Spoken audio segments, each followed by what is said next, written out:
जी, आपने कहा कि मोस्टली लोग दूसरे स्टेज पे होते हैं, तीसरे पे और दूसरे समटाइम्स अगर पहुँच भी जाते हैं तीसरे पे, तो दूसरे और तीसरे के दरमियान ही फ्लक्चुएट कर रहे होते हैं।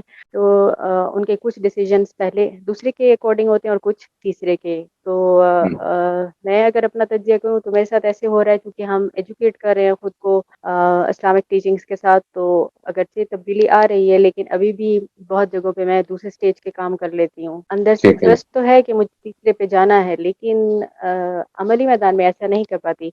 आप मुझे लेकिन मैं जाना तीसरे पे चाहती हूँ।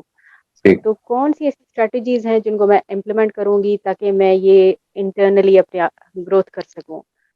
जी, this is a very important question. मैं इसके बारे में ये अर्ज़ करूँगा कि ये असल में कोई टेक्निकल ये वो नहीं होता। जब एक दफ़ा आपके अंदर ये अंडरस्टैंडिंग पैदा हो जाती है कि मैंने प्रिंसिपल सेंटर्ड ज़िंदगी गुज़ारनी है, लेकिन आप रुकावट महसूस कर रहे होते हैं, तो ये बेसिकली एक अडैप्टिव सिचुएशन है। अडैप्टिव सिचुएशन का मतलब ये होता है कि आपके पास नॉलेज तो है, टेक्निकली आपको पता है कि क्या होना चाहिए, लेकिन आप कर नहीं पा रहे होते।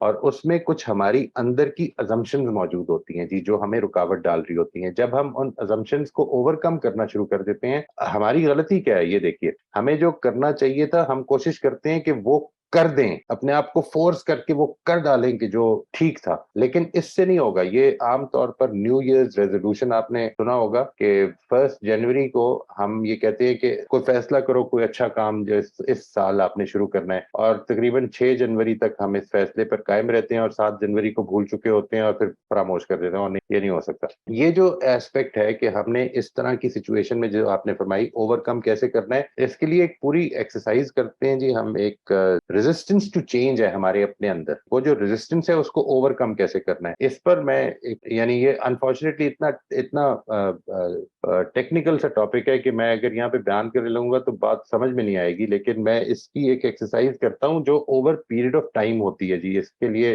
कोई 8-10 सेशंस चाहिए, लेकिन वो हो जाती है। यानी वन्स यू अंडरस्टैंड कि मेरे अंदर कुछ असम्पशन्स चल रही हैं और वो असम्पशन्स आपके लिए फैक्ट का दर्जा रखती हैं, और वो जैसे ही ओवरकम होती हैं, जैसे ही आप उसको ओवरकम कर लेते हैं, तो अब वो ऑटोमैटिकली आपका रवैया जो है वो चेंज होने लग पड़ जाता है। ये एक एक्सरसाइज़ है जिसका मैं कोशिश करूँगा कि किसी वक़्त तारुफ़ कराऊँ, ताकि जो लोग खुद कर सकते हैं वो ज़रूर करें। मेरी हेल्प चाहिए होगी तो मैं भी इंशाअल्लाह हाज़िर होऊँगा जी। But it's is a slightly technical topic. अगर आप माफ़ कीजिएगा, ये मैं इस वक़्त बयान करूँ अगर डिटेल में तो ज़्यादा कन्फ्यूजन पैदा हो जाएगी उससे।